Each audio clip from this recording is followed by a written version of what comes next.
मित्रों, आप सबको जय हिंद, जय जगत। आज चर्चा हम ये करना चाहते हैं कि कोरोना को लेकर समाज में बहुत ही तरह तरह की बातें फैली हुई हैं। एक खास प्रकार का डर भी पैदा हो गया है और बहुत सारे लोग इसको इस रूप में ले रहे हैं कि मानो ये कोई छुआछूत की बीमारी हो। इसलिए मेरी समझ यह बनी कि एक बार जरा कोरोना को समझने की जरूरत है। अभी तक कोरोना को लेकर कई बातें दुनिया के सामने आई हैं। मैं इस बहस में खुद को नहीं फंसाना चाहता हूँ कि इसका निहितार्थ क्या है। जैसे आप सब लोग ये सुन रहे होंगे कि कोरोना का ये वायरस चीन से निकला, चीन ने इसको प्रयोगशाला में बनाया और पूरी दुनिया में इसको फैलाया। कुछ बुद्धिजीवी यह मानकर चल रहे हैं कि इसके पीछे एक तरह का जैविक युद्ध है। चलिए, ये जांच का विषय है, आगे देखते हैं। ये हो भी सकता है, नहीं भी हो सकता है। कुछ लोग कह रहे हैं कि नहीं साहब, ये जो चीन का स्वयं का भी वक्तव्य आया है कि ये चमगादड़ से निकला, फिर मनुष्य को इसने संक्रमित किया और मनुष्य ने मनुष्य को संक्रमित किया। ये भी सही हो सकती हैं, जांच का विषय है, देखना पड़ेगा आगे। लेकिन कोरोना काल से लेकर जो अभी तक का समय गुजरा है, इसमें से कुछ ऐसी बातें आई हैं जिस पर सभी लोग एक जगह खड़े हैं। उसको समझना बहुत जरूरी है। जैसे एक तो यह समझ कि कोरोना ने पूरी दुनिया में बहुत ही गहराई तक डर पैदा किया है। लोग डरे सहमे हुए हैं इस बीमारी से। ये कॉमन बात है, चाहे वो चीन को दोषी मानते हों या जिसको दोषी मानते हों, लेकिन वो सभी लोग डरे सहमे हैं। लोगों में व्यापक आतंक है कोरोना का। दूसरी सहमति इस बात पर लोगों की दिख रही है कि अगर हमारे शरीर की प्रतिरोधी क्षमता यानी इम्यून सिस्टम ठीक होता तो कोरोना से वो लड़ लेता। तो एक पूरा प्रचार तंत्र कि अब कोरोना से अगर मुकाबला करना है तो हमको इम्यून सिस्टम ठीक करना पड़ेगा। ये दूसरी बात है। एक तीसरी बात भी जो पूरी दुनिया में फैली हुई है वो इस रूप में है कि कोरोना कोई अंतिम वायरस नहीं है और न पहला वायरस है। वायरस लाखों की संख्या में प्रकृति में या प्रयोगशाला में मौजूद हैं, उसमें से कोरोना एक है। ये भी चीजें हैं।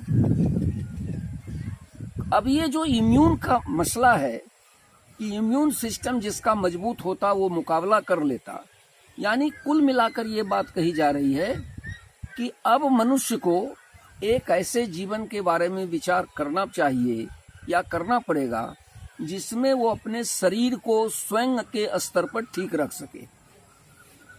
और ये ठीक रखने के क्रम में जो पूरी दुनिया की दवा की बाजार हैं, दवा के उद्योग में लगे हुए लोग हैं, वो कह रहा है कि अब आने वाला जो समय होगा वो इम्यून मेडिकल सिस्टम का होगा। चलिए साहब, मान लिए। अब जो विवेक की बात है और ज्ञान की बात है वो इस रूप में है कि कोरोना में टेस्ट है, जांच की प्रक्रिया चलती है और इस जांच में ये देखा जाता है कि यह पॉजिटिव है या नेगेटिव है। अगर पॉजिटिव आता है तो माना जाता है कि आप कोरोना से पीड़ित हो गए। यह भी देखा जा रहा है कई लोगों में कि कोरोना के लक्षण नहीं हैं लेकिन फिर भी उनके रिपोर्ट पॉजिटिव आ रहे हैं। यह भी देखा जा रहा है कि बहुत सारे लोग स्वतः स्फुट प्रक्रिया से भी ठीक हो जा रहे हैं एक समय के बाद। कई प्रकार की चीज़ें, कई प्रकार की दवाएं, लेकिन पूरी दुनिया यह भी कह रही है कि कोरोना से मुकाबले का कोई वैक्सीन हमारे पास नहीं है। ये चौथी बात है। और कोई ऐसी दवा प्रमाणिक नहीं है जो कहा जाए कि इससे आप ठीक हो जाएंगे। एक प्रयोग के तौर पे दुनिया गुजर रही है।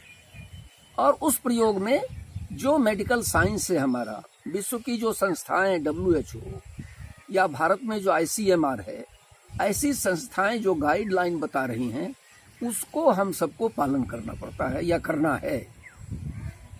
मैं उस बहस में नहीं जाऊंगा कि वो गाइडलाइन सही हैं या गलत हैं। मैं केवल ये कह रहा हूँ कि जो भी गाइडलाइन बन रहा है उसमें कई नई चीजें आई हैं जो आज की दुनिया को नई लग रही हैं।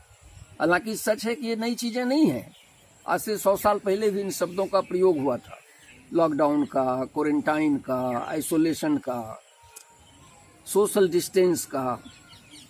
इन सब चीजों को नए रूप में सामने आया है। ये पहले भी किए गए हैं, कई बीमारियों में इसका, इन शब्दों का प्रयोग और इन प्रक्रियाओं का प्रयोग हुआ है। अब जब जैसे जैसे कोरोना काल बीत रहा है वैसे वैसे चिकित्सा विज्ञान का जो प्रमाणिक और स्थापित माना जाता है एलोपैथ, जिसको आप कहते हैं अंग्रेजी चिकित्सा पद्धति, उस पद्धति के लोग कह रहे हैं कि अभी आपके पास कोरोना से मुकाबले का सबसे कारगर उपाय है, वो है सोशल डिस्टेंस और क्वारंटाइन होना, आइसोलेशन में जाना। चलिए साहब, ये अब जनता को करना चाहिए, इससे मेरा कोई मतभेद नहीं है। लेकिन इस पूरी प्रक्रिया में जो समझने लायक बात है वो ये है कि ये जो विश्व के स्तर की WHO जैसी संस्थाएं हैं, विश्व स्वास्थ्य संगठन है, ये जो भारत के स्तर पर ICMR है, ये अंग्रेजी पद्धति के अलावा जो अन्य पद्धतियां दुनिया में इलाज की मौजूद हैं, जिस पर बहुत सारे लोगों का भरोसा भी रहा है, ऐसी कई पद्धतियां जो देशज ज्ञान पर आधारित हैं, उनको ये अलाउ नहीं कर रहे हैं। उनको ये अपने को सिद्ध करने का अवसर नहीं देना चाहते हैं। आखिर क्या बात है? कोरोना को समझते समय ये समझना जरूरी है।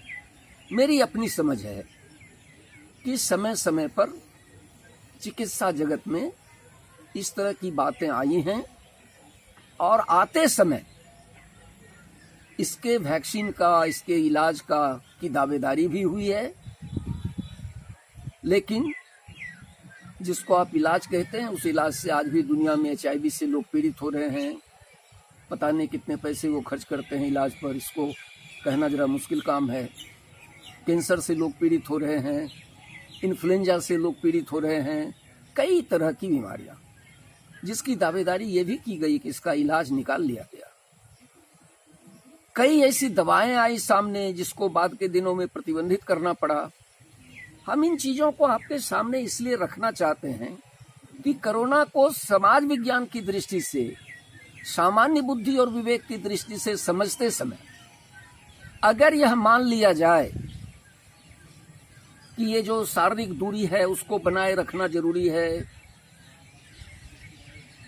तो हम आपसे कहना चाहेंगे कि इसको करने के लिए किसी सरकार की जरूरत नहीं है।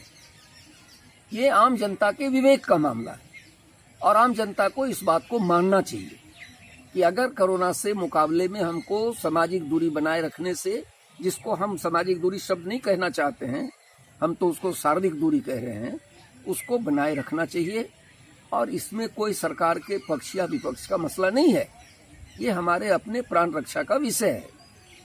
एक दूसरी बात कि हजारों हजार साल से हर समाज जीता रहा है। पिछले 200-250 साल में, 100 साल में और खासकर पिछले 50 साल में दुनिया की जो सरकारें बन रही हैं, उन सरकारों ने पूरी दुनिया में एक तरह की व्यापार पद्धति को लेकर, उत्पादन पद्धति को लेकर, इलाज को लेकर, शिक्षा को लेकर एक रूप दुनिया बनाने की जो कोशिश की है, जिसको इन लोगों ने उदारीकरण, निजीकरण, वैश्वीकरण कहा था, उसकी विफलता सामने आई है। कोरोना दुनिया के उन्हीं इलाकों में फैला है जो इनकी परिभाषा से सभ्यता और समृद्धि के उच्च सोपान पर खड़े हैं। इसका मतलब बहुत साफ हो गया कि जो इनकी जीवन पद्धति है, जो इनके तौर तरीके हैं, इनके विकास के जो रास्ते हैं, इनके जो उपभोक्ता का दृष्टिकोण है उपभोग का, उस दृष्टिकोण में कहीं न कहीं कोरोना के आक्रमण की गुंजाइशें बची हुई हैं। चाहे वो नशा का मामला हो, चाहे वो व्यभिचार का मामला हो, चाहे वो हिंसा का मामला हो, ये सारे मामले ऐसे हैं जो अंततः मनुष्य के शरीर के प्रतिरोधी क्षमता को, इम्यून सिस्टम को कमजोर करता है। हमारा पूरा जीवन दर्शन, खान पान, रहन सहन, उठना बैठना, चलना बोलना, सब कुछ कृत्रिम होता चला गया पिछले 200-250 साल से। और धीरे धीरे हम एक मनुष्य के बजाय एक मशीन में बदलते चले जा रहे हैं। एक ऐसी मशीन जिसको कोई चालक चलाता है। यानी एक तरह से अगर गौर से देखें तो कहीं ना कहीं हम, आप सब लोग अपनी पूरी ज्ञान परंपरा को खारिज करते हुए, निर्वासित करते हुए आज वहां पहुंचे हैं जहां हम बाजार के गुलाम हो चुके हैं। और इस बाजार ने दुनिया की सरकारों को भी गुलाम बनाया है। इसलिए आजकल मैं सरकारों को लेकर बहुत चिंतित नहीं रहता हूं, क्योंकि मैं देख रहा हूं कि बाजार की शक्तियां, चाहे वो शक्तियां WHO में निहित हों, विश्व बैंक में निहित हों, अंतर्राष्ट्रीय मुद्रा कोष में निहित हो, या जो भी और UNO में मौजूद हो, ये सारी विश्वव्यापी शक्तियां, ये संगठन, ये सभी के सभी उसकी रक्षा में खड़े हैं। और इसके कारण कोरोना पर एक सार्थक बहस और कोरोना से मुकाबले की सार्थक नीति नहीं बन पा रही है। तब मैं मित्रों आपसे कहूँगा कि कोरोना को समझते समय हम लोगों को इस बात पर विचार करना चाहिए कि क्या आने वाले समय में हम अपने खान पान, रहन सहन को इस रूप में बदल पाएंगे कि जहाँ जिन इलाकों में हम रहते हैं वहाँ के प्रकृति के साथ तालमेल बिठाते हुए हम खान पान को व्यवस्थित करेंगे, शरीर श्रम को व्यवस्थित करेंगे, मानसिक श्रम को व्यवस्थित करेंगे। और कोरोना से भय मुक्त होने की जरूरत है। ये छुआछूत नहीं है, इससे सावधानी रखने की जरूरत है, सावधानी पूर्वक बचने की जरूरत है। चाहे वो शारीरिक दूरी बनाकर हो, चाहे मास्क या गमछा लगाकर हो, चाहे ग्लव्स लगाकर हो, कुल मिलाकर है कि हमको कोरोना के संक्रमण से बचना है, डरना नहीं है। अगर डरेंगे तो हमें इस बात का डर है कि हम सब लोग एक नए प्रकार की गुलामी की तरफ बढ़ रहे हैं। हमारे ऊपर बाजार ने गुलामी का जो शिकंजा कसा है, वो शिकंजा और मजबूत होने वाला है। और आने वाले समय में एक डरा हुआ मनुष्य इम्यून के खोज में इनके दरवाजे पर जाने वाला है, इनकी दुकानों पर जाने वाला है। और ये इम्यून की दवाइयाँ बेचने वाले हैं और बनाने वाले हैं। इसको समझने की जरूरत है, क्योंकि आज भी पूरी दुनिया में आप गौर से देखें तो इन बड़े जगहों से, सभ्यता की विकास की ऊंचाई वाले जगहों से बड़े पैमाने पर रिवर्स माइग्रेशन हो रहा है। लोग अपने जमीन के तरफ, लोग अपने गांव के तरफ, लोग अपने इलाके के तरफ, लोग अपनी आबो हवा के तरफ, लोग अपने जीवन के तौर तरीके की तरफ बड़ी तेजी से भाग रहे हैं। कोरोना को समझते समय हमको इस बात को भी समझना चाहिए, या समझने की जरूरत है कि ये जो सब लोग आ रहे हैं उनके साथ ताल मिठाते हुए, प्रकृति के साथ साहचर्य करते हुए हम विकास की ऐसी पद्धति का विकास कैसे कर पाएंगे जिसमें हम प्रकृति के विजेता नहीं हैं, बल्कि हम प्रकृति के अंग होकर काम करेंगे। चाहे वो खान पान का उद्योग हो, चाहे हमारे जीवन से जुड़े हुए दूसरे अन्य उद्योग धंधे हों, इन उद्योग धंधों के स्वरूप पर भी हमको विचार करना पड़ेगा। तो कुल मिलाकर अर्थशास्त्रीय क्रिया में हमको, आपको, सबको उत्पादन, उपभोग, विनिमय और वितरण, इन चारों स्तरों पर विकल्प तलाशने की जरूरत है।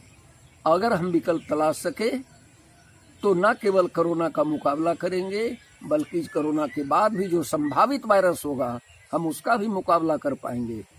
अगर हम ऐसा नहीं कर पाए तो हमारे ऊपर गुलामी का शिकंजा और कसने वाला है। इसीलिए मैं मित्रों कह रहा हूँ कि कोरोना को समझते समय गिरह बांध लीजिए कि ये न तो अंतिम है और न पहला है। कोरोना आज की पूरी व्यवस्था से उपजा हुआ एक वायरस है और इस वायरस का मुकाबला आप इस व्यवस्था का विकल्प देकर ही कर सकते हैं। आपने मुझे गौर से सुना, बहुत बहुत धन्यवाद।